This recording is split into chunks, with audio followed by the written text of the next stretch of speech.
হরে কৃষ্ণ। সকলকে আবারও কৃষ্ণ প্রীতি শুভেচ্ছা জানিয়ে আমাদের ধারাবাহিক শ্রীমদ্ ভগবদ গীতার ক্লাসে আপনাদেরকে স্বাগতম জানাচ্ছি। আজ আমরা শ্রীমদ্ ভগবদ গীতার 10ম অধ্যায়ের প্রথম শ্লোক নম্বর 1 নিয়ে আমরা আলোচনা করব। শ্লোকটি পরমেশ্বর ভগবান শ্রীকৃষ্ণ এখন অর্জুনকে লক্ষ্য করে অনেক গুরুত্বপূর্ণ তথ্য দিতে চান। কেন অর্জুনকে এই তথ্য প্রদান করবেন, কেন এত গুরুত্বপূর্ণ বিষয় সম্পর্কে অর্জুনকে এই জ্ঞান প্রদান করবেন, সেই বিষয় সম্পর্কে ডিটেলস কৃষ্ণ জানাবেন। তো সকলে অত্যন্ত মনোযোগ দিয়ে সম্পূর্ণ ভিডিওটি দেখবেন, জানতে পারবেন ভগবদ গীতার রহস্য।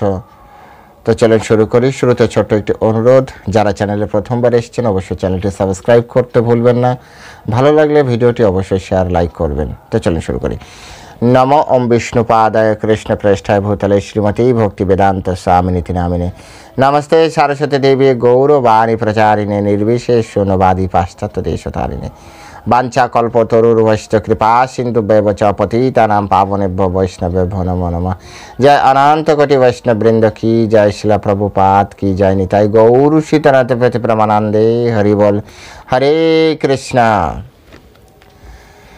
ओम नमो भगवते वासुदेवाय। ओम नमो भगवते वासुदेवाय। ओम नमो भगवते वासुदेवाय। श्रीमद् भगवद गीता 10ম अध्याय विभूति योग श्लोक नंबर 1। श्री भगवान उवाच भुव एव महाबाहो शृणु मे परमं वचः यत्ते अहं प्रीयमाणया वक्ष्यामि हितकामया। भुव एव महाबाहो शृणु मे परमं वचः यत्ते अहं प्रीयमाणया वक्ष्यामि हितकामया।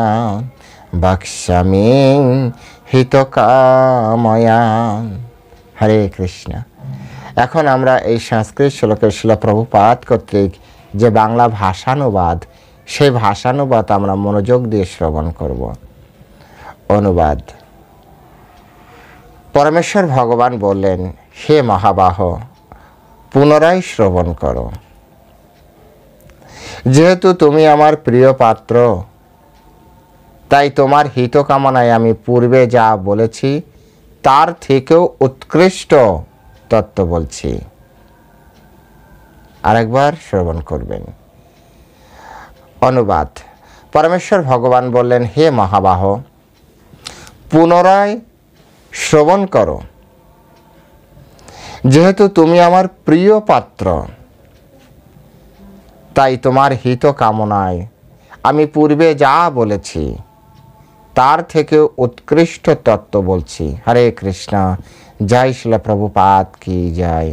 এখন আমরা শিলা প্রভুপাদ কর্তৃক এই শ্লোকের উপরে যে তাৎপর্য প্রদান করা হয়েছে সেই তাৎপর্য এবং সাথে সাথে শিল বলদেব বিদ্যাভূষণ এবং বিশ্বনাথ চক্রবর্তী ঠাকুরের যে তাৎপর্য, সেই তাৎপর্যের আলোকে আমরা বিষয়টি হৃদয়ঙ্গম করার চেষ্টা করব।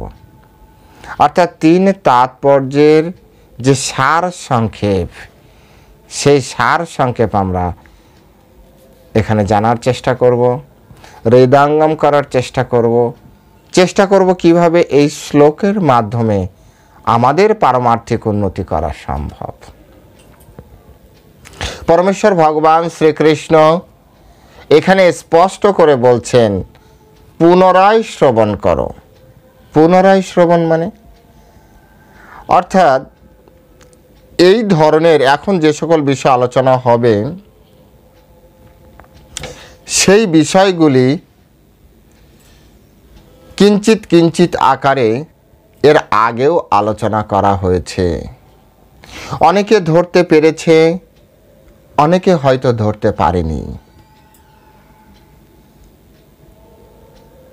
কৃষ্ণ তাই কথাটি বললেন পুনরায়, পুনরায় বললেন ভুয়ো ভুয়ো ভুয়ো এব মহাবাহ। আমি পুনরায় শৃণু মে পরমাম বচ, তুমি শ্রবণ করো। কেন? যত অহম প্রিয়মানায়া, এই শব্দটি অত্যন্ত গুরুত্বপূর্ণ। প্রিয়মানায়া, ভুয়ো শব্দ গুরুত্বপূর্ণ, প্রিয় শব্দ প্রিয়মানায়া শব্দ গুরুত্বপূর্ণ, আর হিত কাময়া গুরুত্বপূর্ণ শব্দ। এই তিনটি শব্দের আলোকে আগামী যে কথাগুলি সে কথাগুলি চলবে। ভুয়ো মানে পুনরায়, পুনরায় মানে এর আগে তিনি এই ধরনের কথা বলেছেন। যদি আমরা প্রথমে নবম অধ্যায়ের প্রথম চলে যাই, দেখি নবম অধ্যায় কি বলে পরমেশ্বর ভগবান শ্রীকৃষ্ণ তিনি শুরু করছেন। নবম অধ্যায়ে ভগবান শুরু করেছিলেন, তিনি বলছেন যে হে অর্জুন, তুমি নির্মৎসর বলে তোমাকে আমি পরম বিজ্ঞান সমন্বিত সবচেয়ে গোপনীয় জ্ঞান উপদেশ করছি। সব থেকে গোপনীয় জ্ঞান রাজ গুহ্যযোগ। কেন? কারণ তুমি নির্মৎসর এবং সেই জ্ঞান প্রাপ্ত হয়ে তুমি দুঃখ সংসার বন্ধন থেকে মুক্ত হও। অর্থাৎ মুক্ত, এখন যে নবম অধ্যায়ে যে জ্ঞান প্রদান করলো সেই জ্ঞানের মাধ্যমে আমরা কি হতে পারি? এই দুঃখ সংসার থেকে মুক্ত হতে পারি।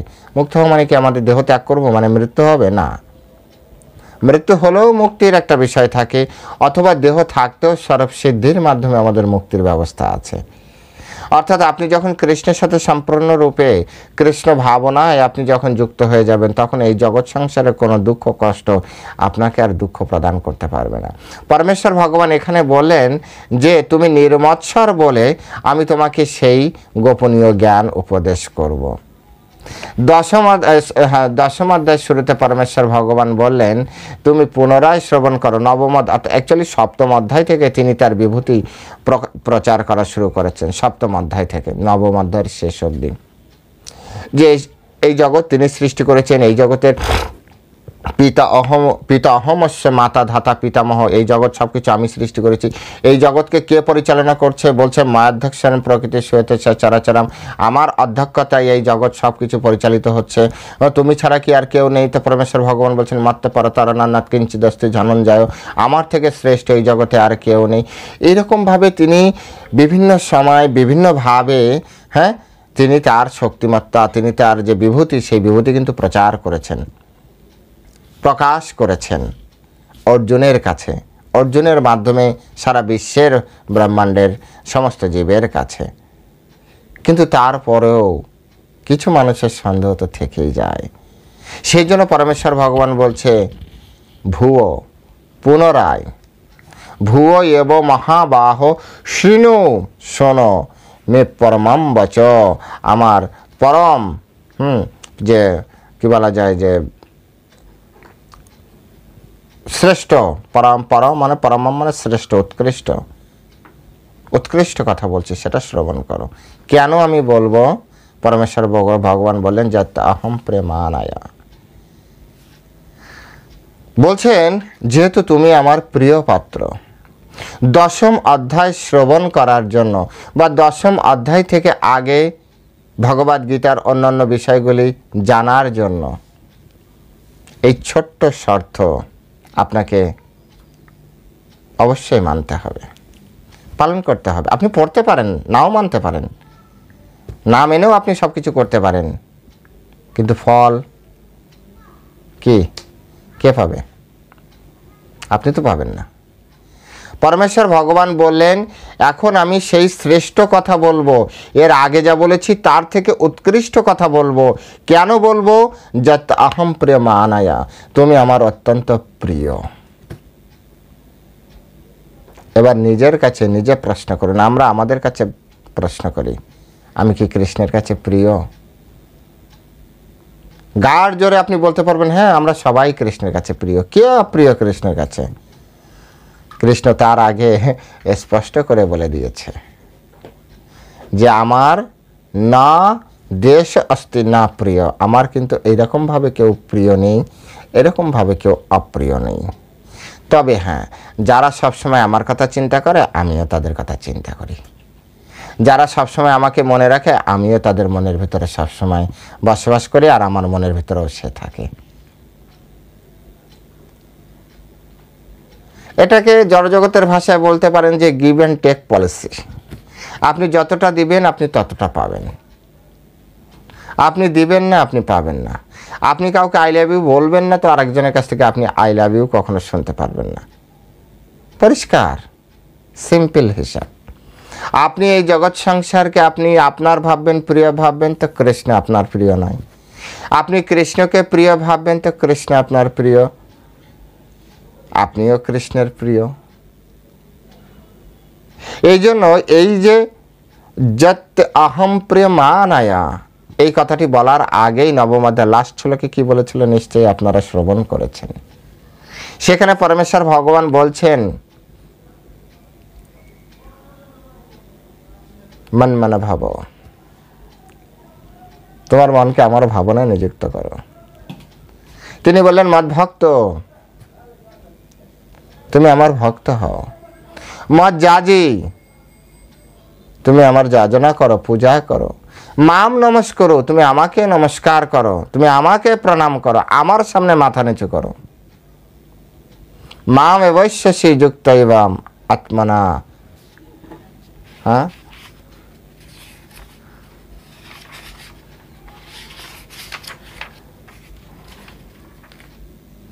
মৎপরায়ণা, আত্মনাম মৎপরায়ণা। এই ভগবদ গীতার নবম অধ্যায়ের লাস্ট শ্লোকে যদি আপনি না এখনো পৌঁছাতে পারেন, তো ভগবদ গীতার দশম অধ্যায় পর্যন্ত আপনার জন্য নয়। ভগবদ গীতার নবম অধ্যায় ভগবান বলছেন মন্মনা ভবমদ ভক্ত মজ্জাজি মাম নমস্কুরু মামৈবশ্যসি যুক্তৈবাম আত্মনা মৎপরায়ণা, আত্মনা মৎপরায়ণা। যদি আপনার মনকে কৃষ্ণের ভাবনায় আপনি যুক্ত না করতে পারেন, কত সময় যুক্ত করবেন? তস্মাৎ সর্বেষু কালেষু মাম অনুস্মর, সবসময় ভগবান, সর্বক্ষণ সবসময়। সততম কৃত্যয়ন্ত মাম যতন্তশ্চ দৃঢ়ব্রতা, সবসময় কৃষ্ণের নাম করুন, যতটা পারেন দৃঢ়তার সহিত করুন। এই দশম অধ্যায়ে যে বললেন যত অহম প্রিয় মানায়া, এই প্রিয় মানায়, প্রিয় একজনের প্রিয় হতে গেলে আপনাকে কি করতে হয়? ধরুন আপনি এই জগৎ সংসারে কোনো একজন আপনার পছন্দের ব্যক্তির প্রিয় হতে চান, তো আপনাকে কি করতে হবে? প্রিয় ব্যক্তির পছন্দের কালারের ড্রেস আপনাকে পরতে হবে। প্রিয় ব্যক্তি যে খাবার খায় আপনাকে সেই খাবার খেতে অভ্যস্ত হওয়ার চেষ্টা করতে হবে। প্রিয় ব্যক্তি যে কথাগুলো শুনতে পছন্দ করে আপনাকে সেই কথাগুলি সেই ভাষায় বলার অভ্যাস করতে হবে, চেষ্টা করতে হবে। আপনার পছন্দের ব্যক্তি কোথায় যেতে পছন্দ করে আপনাকে সেখানে যাওয়ার অভ্যাস করতে হবে, না চাইলেও সেগুলি করতে হবে। আপাত দৃষ্টিতে আপনার ভালো নাও লাগতে পারে, কিন্তু আপনাকে ওগুলো করতে হবে। সে যার সাথে মিশতে অপছন্দ করে, যে আমি চাই না যে আমার প্রিয় ব্যক্তি ওখানে মিশুক, আপনি তাদের সাথে মিশতে পারবেন না। আপনি যদি তাদের সাথে রিলেশন রাখেন, তো আপনার প্রিয় ব্যক্তি আপনার সাথে রিলেশন ব্রেকআপ করবে। সুতরাং এটি একটি সিম্পল ল, যে আপনি যাকে পছন্দ করছেন, আপনি যাকে প্রিয় ভাবছেন, আপনাকে তার মতো করে হয়ে উঠতে হবে, তবে সে আরও বেশি প্রিয় ভাববে। তো পরমেশ্বর ভগবান দশম অধ্যায়ের 1 নম্বর শ্লোকে বলছেন যত অহম প্রিয় মানায়া, তুমি আমার অত্যন্ত প্রিয় পাত্র। তো প্রিয় পাত্র কেমন হবে? কৃষ্ণ কেমন চান? মন্মনা ভব মদ ভক্ত মজ্জাজি মাম নমস্কুরু, মামৈবশ্যচি যুক্তৈব আত্মনামতপরায়ণা।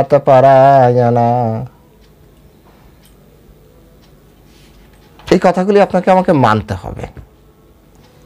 যদি কারো ভিতরে অহংকার বশত বলে না আমি মানবো না, মানতে পারি না, কিন্তু আমি গীতা পড়বো, পড়তে পারেন। একটা গীতা কত দাম? 200, 250, 300, 500, 400, 1000। এখন তো আবার টাচ করা গীতা এসছে, 14,000 না 15,000 টাকা। শুনলাম সেদিনকে একজন বললো আমার ঘরে গীতা আছে, কথা বলে, কত টাকা দাম এরকম বললো, কত সামথিং। পড়তে পারেন, কিন্তু কৃষ্ণ আপনাকে বলবে কিনা বলবে সেটা কিন্তু আমরা জানি না। যতক্ষণ পর্যন্ত না আপনার চেতনা পরিবর্তন না হচ্ছে, যতক্ষণ না পর্যন্ত আপনি কৃষ্ণের মনের মতো না হচ্ছেন, ততক্ষণ পর্যন্ত কৃষ্ণ আপনাকে এই জ্ঞানের অধিকার প্রদান করবে না। যেভাবে আমি আপনাদেরকে বলি একটা উদাহরণ দিয়ে, কর্ণের কাহিনী আপনারা জানেন, কর্ণের নামও জানেন। মহাভারতের অত্যন্ত গুরুত্বপূর্ণ একটি চরিত্র কর্ণ। এই কর্ণ যদিও কুন্তিপুত্র ছিলেন, ক্ষত্রিয় পুত্র ছিলেন, কিন্তু দৈব পরিকল্পনার অন্তর্ভুক্ত হয়ে এই কর্ণ সূতের ঘরে পালিত হয়েছিলেন। পরবর্তীতে যেহেতু তার ক্ষত্রিয় তেজ আছে, সূর্যপুত্র, তার ভিতরে তেজ আছে প্রচণ্ড, সে অত্যন্ত বড় যোদ্ধা হওয়ার চেষ্টা করেছিল এবং তিনি গুরু দ্রোণাচার্যের কাছে গিয়েছিলেন। গুরু দ্রোণাচার্য বলেছিল আমি প্রতিজ্ঞা করেছি যে আমি রাজপুত্রদের ছাড়া আমি কাউকে শেখাবো না, তাই আমি তোমাকে শেখাতে পারছি না। এই জন্য একলব্যকেও কিন্তু ইনি জ্ঞান দেননি। পরে চলে গেলেন পরশুরামের কাছে। পরশুরাম আগে থেকেই প্রতিজ্ঞাবদ্ধ ছিলেন যে ব্রাহ্মণ কখনো যদি আসে, ব্রাহ্মণ অথবা কোনো ক্ষত্রিয় রাজা যদি বিপদে পড়ে আসে, তবে তাকে শুধুমাত্র তিনি অস্ত্র শিক্ষা প্রদান করবেন। কর্ণ ওনার গুরুদেবের কাছে মিথ্যা বলে যে আমি ব্রাহ্মণ পুত্র, এই কথা প্রকাশ করে তিনি ওনার শিষ্যত্ব গ্রহণ করেন। এবং পরবর্তীতে যখন এই কথাটি প্রকাশ পায় যে সে ব্রাহ্মণ নয়, তখন গুরুদেব তাকে এই বলে অভিশাপ বলেন, আশীর্বাদ বলেন, একটা কিছু করেছে। বলেছিল যেদিন তুমি আমার সাথে যেহেতু চিটিং করেছো, মিথ্যা বলেছ, যেদিন এই জ্ঞানের সবথেকে বেশি প্রয়োজন হবে সেই দিন এই জ্ঞান তোমার কাছ থেকে বিস্মৃত হয়ে যাবে। তো জ্ঞান এক তো গুরুদেবের থেকেই গ্রহণ করতে হবে, 2 গুরুদেবের ইচ্ছাক্রমে, গুরুদেবের সন্তুষ্টির মাধ্যমে এই জ্ঞান প্রাপ্তি করতে হবে এবং কোনো রকম চালাকি না করে, তবে এই জ্ঞান আমাদের কাজে লাগবে, না হয় কাজে লাগবে না। তো পরমেশ্বর ভগবান এখানে বললেন যে আমি এখন সেই সব কথাগুলি বলবো, তার থেকে আরো উৎকৃষ্ট কথা, অর্থাৎ 1 থেকে 9, বিশেষ করে 7ম থেকে 9 ভগবান যে উন্নত থেকে উন্নততর কথা বলছেন, এখন তার থেকে উন্নততম কথা বলবেন, উৎকৃষ্ট কথা বলবেন। সেই উৎকৃষ্ট কথা শুধু এই শর্তে বলবেন যে যত অহম প্রিয়মানায়া, তুমি আমার প্রিয় পাত্র। তো আমরাও তো সেই কথাগুলি পড়ছি, সেই কথাগুলি শুনছি এবং তার থেকে অর্জুনের মতো জ্ঞান গ্রহণের চেষ্টা করছি। তো আমাদের তো অবশ্যই ডেফিনেটলি অর্জুনের মতো মনোভাব রাখতে হবে। অর্জুন যেমন পরমেশ্বর ভগবানের প্রিয় পাত্র ছিল, আমাদেরও তো তেমনি প্রিয় পাত্র হওয়ার চেষ্টা করতে হবে। আপনি যদি অর্জুনের মতো সম্পূর্ণভাবে কৃষ্ণের চরণে আত্মসমর্পণ না করতে পারেন, যেভাবে অর্জুন, মনে আছে আপনাদের 2য় অধ্যায় 7 নম্বর শ্লোকে বলেছিল, তদ্বিদ্ধি প্রণিপাতেন পরিপ্রশ্নেন সেবয়া উপদেক্ষন্তি তো জ্ঞানম জ্ঞানিন তত্ত্বদর্শিনাম। তদ্বিদ্ধি প্রণিপাতন, অত্যন্ত প্রণিপাতের সহিত তিনি তার গুরুদেবের কাছে বলেছিলেন। কি বলেছিলেন মনে আছে? 7 নম্বর শ্লোক। 7 নম্বর শ্লোকে তিনি বলেছেন, শিষ্য অস্ত অহম সাদি মাম তাম প্রপন্নম। আমি সম্পূর্ণভাবে আপনার চরণে আত্মসমর্পণ করেছি এবং আপনার শিষ্যত্ব গ্রহণ করেছি। কেমন ভাব নিয়ে? প্রণিপাত ভাব নিয়ে করেছিল।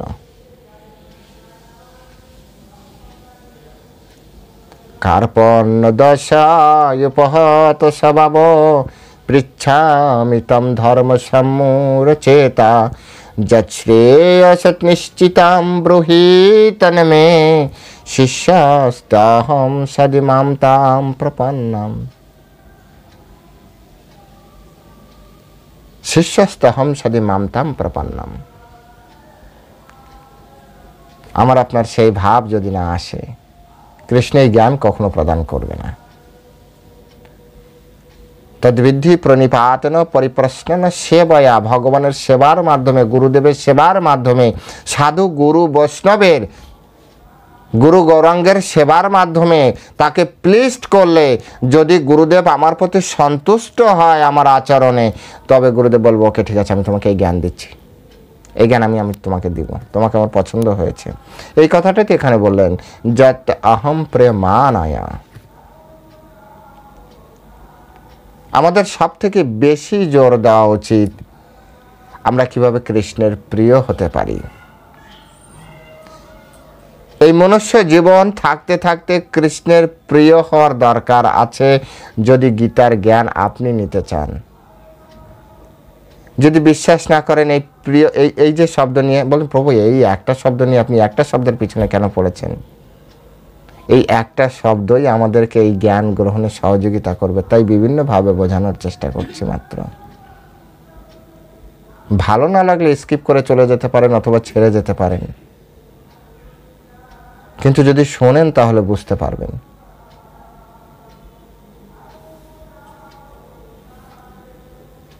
আপনারা প্রচুর পরিমাণে ভক্ত সঙ্গ বাইরে করে দেখুন, ইউটিউবে প্রচুর গীতা বিরোধী ব্যক্তি বা গীতা নিয়ে যারা কথা বলছে এদের কথা শুনে দেখুন। যারা গীতা পড়েও গীতার মর্মার্থ বিপরীত ভাবার্থ প্রকাশ করে, বিপরীত অর্থ প্রকাশ করে, এদের সাথে পার্সোনালি কন্ট্যাক্ট করে দেখুন। এরা আসলে কৃষ্ণকে ততটা মানে না, জাস্ট বলার জন্য বলে যাতে মানুষ কিছুটা মানে কি বলে যে রোমাঞ্চকর কিছু কথা বলে যাতে মানুষ বেশি বেশি করে তার ফলোয়ার্স তৈরি হয়। আর কলিযুগে 75% কিন্তু আপনারা জানেন কলিযুগের এটাই হচ্ছে। সত্যযুগে 10% ধার্মিক, ত্রেতা যুগে আপনার 75% ধার্মিক, দাপর যুগে 50% ধার্মিক, আর কলিযুগে 75% মানে 25% ধার্মিক, আর বাকিটা তো সবাই। আর যারা ধার্মিক নয় তারা কেউ কৃষ্ণের চরণে হয়তো পূর্ণরূপে আত্মসমর্পণ করেনি, তারাও কৃষ্ণ নিয়ে কথা বলছে, গীতা নিয়ে কথা বলছে। তাদের সাথে কন্ট্যাক্ট করে দেখতে পারবেন, আপনার কাছে সলিউশন চলে আসবে যে যত আহম প্রিয় মানায়া এই শব্দটা কতটা গুরুত্বপূর্ণ। লাখো লোক দেখছে সে নিজে কৃষ্ণ ভক্ত না, তাই কৃষ্ণের এই গীতা পড়ার পরেও সে ভুল ব্যাখ্যা করে। নাম বলবো না, আপনারাও জানেন অনেকে।